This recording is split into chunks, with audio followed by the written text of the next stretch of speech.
War. War is not pretty, but you've been in a war. And you've been in a noticeable war that you didn't notice since 2008. Let me tell you something. There hasn't been a peaceful transition of power in the presidency since 2008.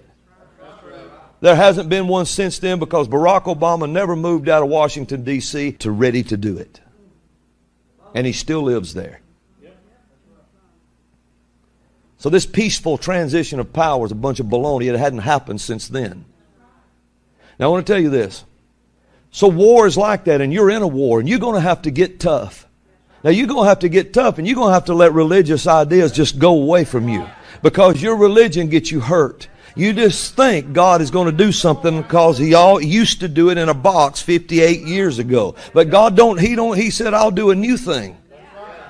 I'll give you a brand new box, do a brand new thing. He writes new music. Suddenly on the stage, He'll explode into something right about a train coming down, bringing the glory, and that you can get on board and ride it on. And all of a sudden, the music begins to sound like a train. And then it starts sounding like a whistle blowing. And nobody knows it and nobody plans it. There's a new thing going on. And it's a thing called victory. That's what it's called. It's called victory. This is our finest hour, and we are about to win. Aren't you ready to win?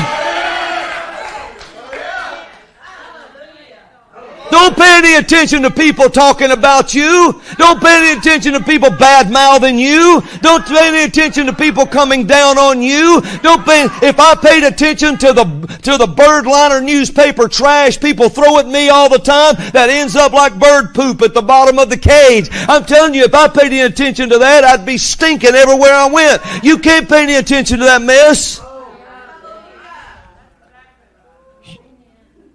It's the Midianites that had Gideon. Strife. Midianites, strife. Now, the enemy's pulling out his big guns right now. Strife. He's got Jezebels running from north, south, east, and west. He's got Ahabs enabling all of them. They're building their own private armies. Everything's coming out against us in war.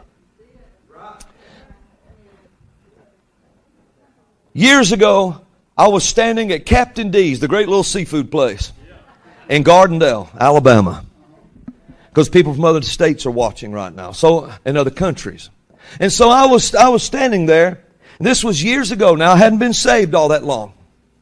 And I'm standing on a payphone. Remember that when phones had tails? And I was talking on a payphone.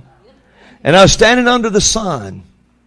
And when I turned around and looked like this, actually, it was this direction, but I'm facing you.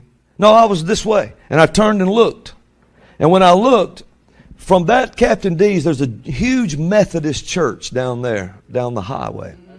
Those in this room probably know where that's at. Above that church, the sky disappeared.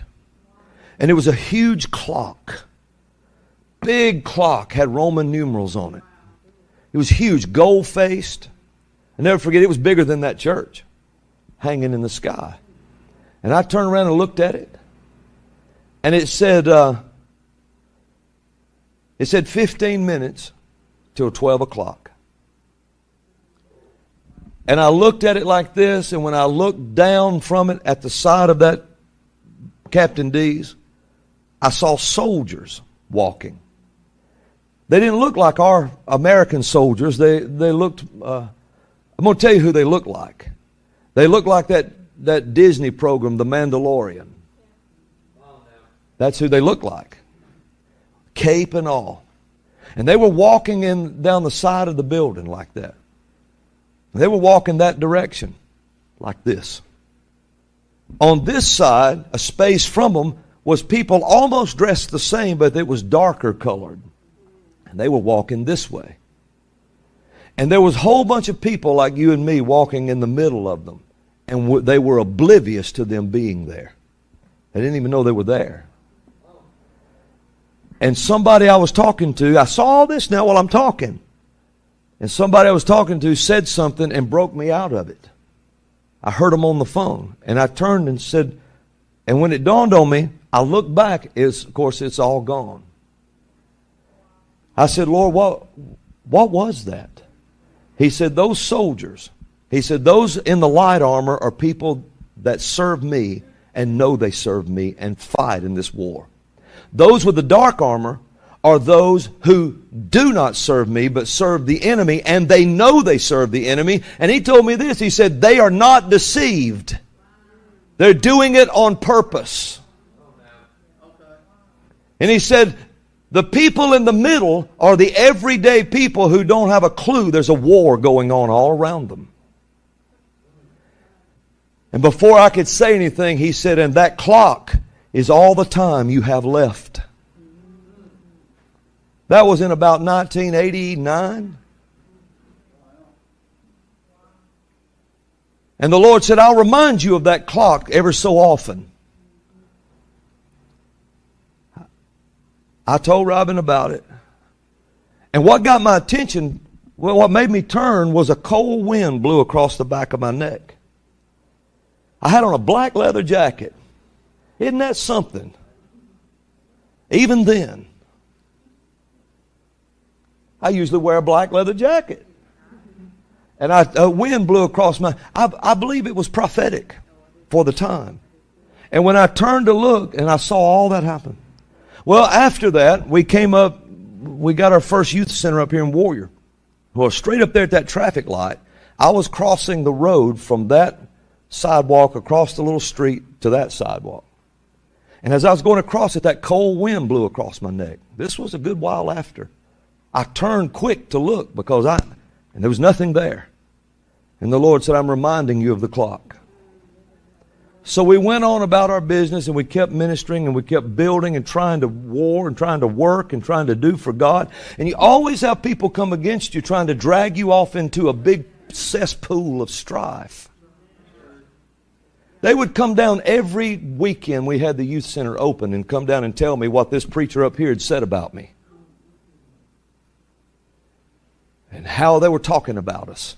And this and that. And I just smile and go on about my business. One day they came down after a long period of doing this. And I said, it was something different they had said every time. I said, how much? I said, do you ever hear me talk about them? No. Because I don't. And I said, but they're always talking about me. Yes. I said, but I never say anything bad about them. No. I said, okay. And walked off. Because that should make a dent.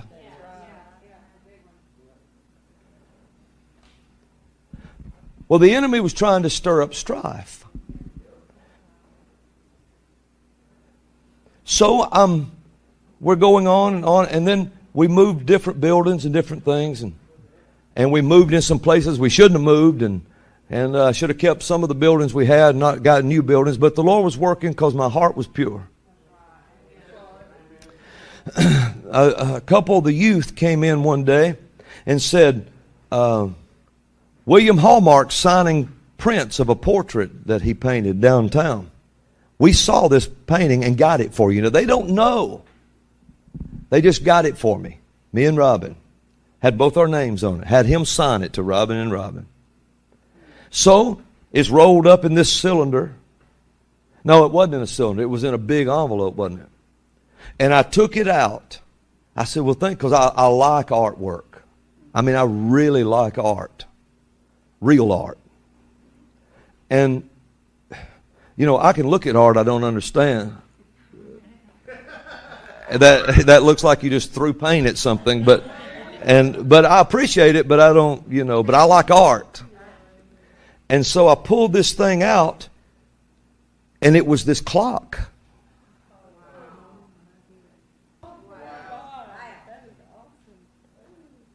I said, my goodness. And I looked at that clock and it said 7 minutes till 12. I slid that back in that thing. I laid it up in my office on top of something for years. I guess it was a couple years or maybe longer. And I'm preaching in a barn. up in out of Talladega, Alabama, in a barn. And it's cold. They didn't have no heat. And so I'm standing up there and I got to talking about this clock. And I said, tomorrow night I'll bring it and show it to you. Okay, yeah, because I was in revival. So the next night I just grabbed the envelope and took it with me. Didn't look in it, nothing. And I told them the brief, it was 15, now it's 7 minutes till 12. And when I pulled the painting out of the thing, it said 2 minutes till 12 o'clock. And they can testify to this. I just stopped. I was stunned. Because it said 7 when I got it. You say, well, no, it was always 2 minutes till. Well, it may have been. But I'm telling you, I saw 7. And the Lord told me, He said, now that's all the time you have.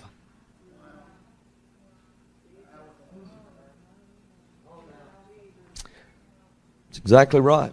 Then I'm coming back from, this is years later. This is after we have this building, I think. When were we in this building the last time? We're coming up the road, coming from that direction where that clock was over that church. The other day I went through that Captain D's and got me a drive-through and pulled out there under the sun to eat it. And I sat there and stared at where I was standing that day. And I could see it all. I remembered it all. And so we're coming back from that direction from Fultondale, coming back north. 31. This little pickup passed me. It come past me. And when it come past me like that, it had a grandfather's clock in it. It was tied down. And the door was open and it was banging on the clock. And I looked at Robin and I said, they're going to tear the door off their clock. I said, let me see if I can catch them and tell them that door's open on that clock. They're just going to tear it up. Well, I speeded up. I couldn't catch them. Then they pulled over to get fuel, and I said, well, they'll see it. And I'm going on, and I think they passed me again. Now, I may be wrong. Did they pass us twice? And I said, man, look, there's that clock again. And the Lord said, would you look at the clock? And I looked at the clock, and it was the identical face of the one in the sky, the one on the painting, everything. Except this time it said 12 o'clock, straight up.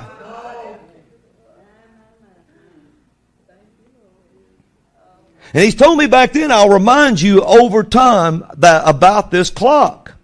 I see you got something in your hand. Okay. Is that my clock? Oh. And they told me to share this. I was sitting there, and as he was talking, I kept being reminded that this painting's hanging on the wall in his office. And I even looked at, and then every time you'd say you saw it, I turned to look at Mom. I said, it's hanging on the wall in his office. And I was wondering, they are a witness. That office door, the doorknob turned, and it opened. And the Lord said, go get the clock. When we looked, the time has turned back. It's 7 minutes till midnight. Or a few minutes until midnight. No, it's 7 if it's the angel wing. So that's 2. Oh my goodness. So it's back. No, the wing is now the time to command. I've never noticed the wing is 7 minutes. Yeah. Here's the minute hand at 2. And this was the clock. Is there a way we can... Yeah, look, they're on it.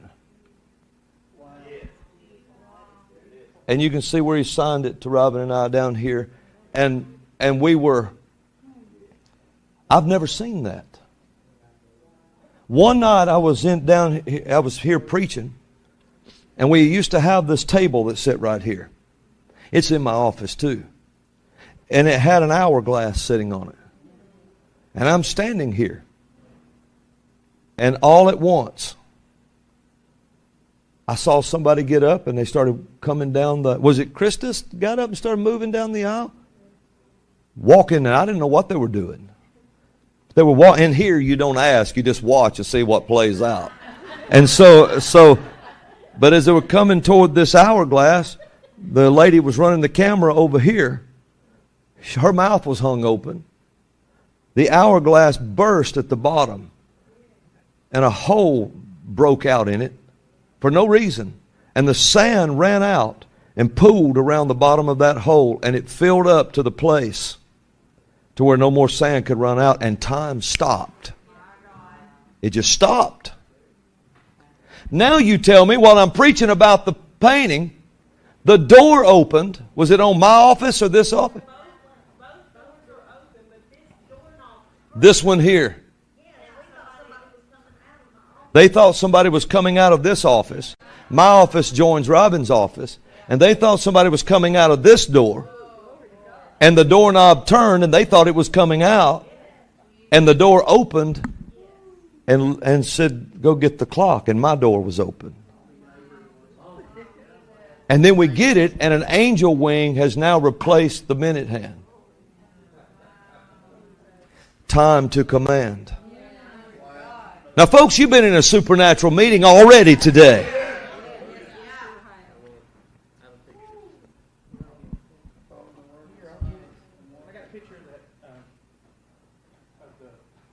The hourglass? All right, just put it in front of that camera right there. Remember, it did a good job last time. And so you've already been in a supernatural meeting. That train came. The glory came. All of this. I don't know how close you have to hold it, but see it? Hold it up a little bit. There you go. You see that? It very much is. And did you know that now I want you to listen to this. Something you can't see on that table is right below the hourglass is an American flag in a case that flew over Baghdad. Wasn't it Baghdad when we took the place?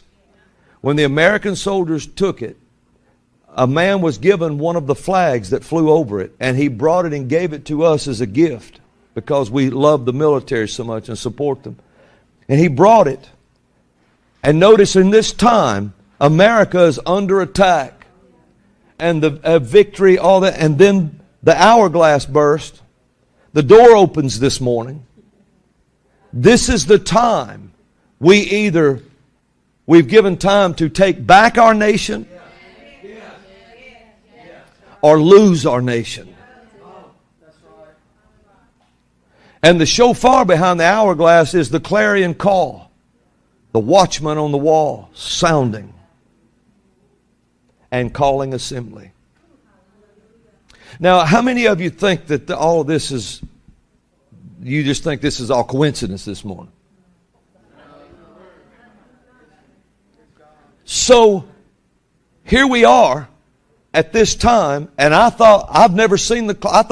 I thought it was still 12 o'clock. And now when I look, I know what I may have been seeing back then. That angel wing says 7 minutes till. In other words, we're supposed to recognize that the angelic force and the supernatural has been unleashed for us to enable to control that time. And 7 minutes till is completion, and 7 and 7, and it's all going to be within that time. And we keep moving it back and forth all the time we need. But we must learn to command this time, and we have to speak. Yes, 7 is a Shemitah number. It's a Shemitah year. Now, hallelujah. Now, yes, it would have to do with harvest, wouldn't it? It's being a Shemitah. Now, watch this. So, the Lord says this. He looked upon Gideon and said, go in this your might, that you're a mighty man of valor. And watch what he says next. He gives him this command. Go in this your might. And then the Lord makes this statement. And thou shalt save Israel from the hand of the Midianites. Then he makes another statement. Have not I sent thee? that was supposed to be enough. Go in what I told you you are. You will accomplish what I've sent you to do. Haven't I sent you? Now listen to this. Two statements of fact, if acted upon, every statement of the Lord, He kept coming back with what had to do with Gideon's call. Every time Gideon answered Him back, the Lord would answer him concerning his call. All the power, all the success was in his call.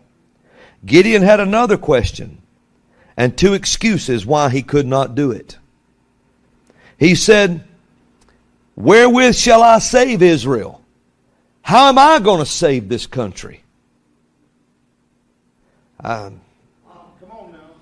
He said, behold, my family's poor. I can't save the nation. My family's too poor. And he said, and I'm the least one in all my father's house. The Lord answers Gideon and tells him what he will be able to accomplish. He said, surely I will be with thee, and you'll smite the Midianites as one man. Yeah. Hallelujah. Now, we talked about the Elijah moment. We talked about these different things. Now I want to talk to you about something else, and then we'll wind this down maybe here. I've got some things I want to show you and tell you. And I'm going to tell you, and it makes no difference anymore. And he won, even though it looked like he couldn't. First time or second time, but he did. Well, the Lord told him, said, I want you to anoint Barack Obama to be president. So he anointed him. In 2010, the Lord came to him and said this, called the prophet by his name and said, Obama lied to me. The Lord said he lied to him. Said he promised me he would do these certain things if I would let him be president. He was supposed to end a lot of things with race. He was supposed to do a lot of things. But he turned that quick and threw Israel under the bus and sold this nation out. When he did, the Lord told this prophet, he said, he lied to me. He said, tell him he's through. And I know the president listened to him because he quoted him on one of his speeches. And so he came on the air in 2010, I think it was in June, somewhere around June. And he said, you were a president, you were anointed, and now you're through. Said you're finished. You are Saul. And God is going to raise up a David. That was Kim Clement. And he said, now God is going to raise up a David, a man after his heart that will replace you. 7 months, I think it was after that. What is it? June, July, August, September, October. No, maybe it was 5 months. 5 months after that. It was in October, was it October? I don't remember now. October, November. Suddenly Barack Obama's standing in front of a whole women's conference. And they're all smiles and like flashlights are shoved in their heads, and they're all happy and everything. And he's speaking to them from behind the podium. The big presidential seal is on the front of it, and all at once it fell loose from his podium, bounced 7 bounces on the floor, and fell over. And he stood there with no authority. And it shook him up. Oh, it shook him up. And he looked around and he looked at it and he said, he said, well, you know who I am. He had no more authority, couldn't get nothing done, even though he controlled everything. They controlled the Senate, I think. They controlled everything, and still he couldn't get it done. It was on 10/5 that happened, yeah. So it was in October. October the 5th. Now that's very important that you understand that. On the 5th of October, 2010, that fell off his podium. Kim Clement gave the prophecy, and it was either June, I think it was June he gave it, and told him he was through now. And he said, remember what Saul was told? I'm going to raise up a David, a man after my own heart. And this David, then he starts talking about, and Kim Clement's in heaven now. But I'm telling you, he started talking about it way before he never saw him president. But he did become president, didn't he? But he's a David. One of his roles is David. So when I heard that, I started meditating on that and listening to that because, you know, he's one of my spiritual fathers in the faith. And so I started meditating on that, listening to that. And I looked at Mark here and I said, does the president have somebody in his life named Stone? And this was way back then now.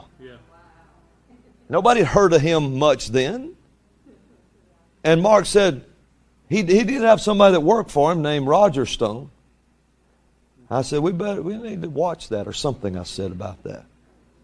Then suddenly Roger Stone comes in the forefront. Now David has a stone in his hand. And so the Lord told me one day, and I posted this. I think I posted it on Facebook. I don't know if I posted it on the YouTube channel. But I said, and it was on Facebook because it was a text. I remember typing it, texting it. Not texting it, posting it. And I said, when David releases the stone, the giant will fall.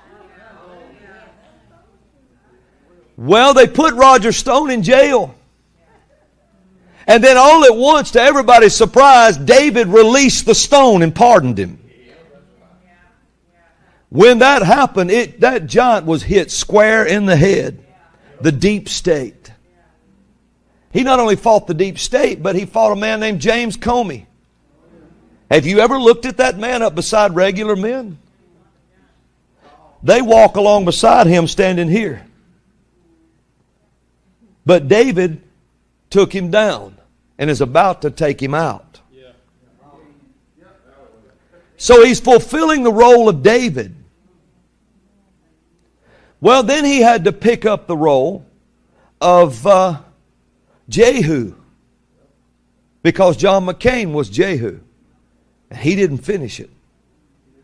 And so when John McCain didn't run over, when Jezebel's own people threw her off the wall, and he should have ran over her. It's Hillary Clinton. Her own people threw her down, put up Barack Obama in her place, and when she hit the ground, John McCain gave out in strength. He didn't try. He couldn't run over her. So there she was at the bottom of the wall, just like the old prophecy. And since nobody ran over her and dismembered her, then she got back up. And time was altered. But something you need to know about Jehu. When Jehu ran over her, and something else Jehu did, he acted like he was a friend of all the Islamic extremists. No, I'll leave that alone right there. You say Islamic extremist? Yeah. Because they were all from the east. But let me back up and say this. Jehu acted like he was a friend of Baal. Baal worship is the thing that God is doing battle with right now. Baal worship is the deep state. Baal worship is the religion of government. Baal worship is what's going on. All the child trafficking you see, all this hideous stuff going on is done by high-profile people, and they're worshiping Baal while they're doing it. There's something I could tell you, but I can't tell you because the Lord won't let me tell you. Because warriors need to know when to keep their mouths shut and when they need to speak. But it went through. Jehu acted like he was a friend of the Baal worshipers. And he threw a big party. He said, Ahab worshiped Baal a little, Jehu will worship him a lot.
Amen.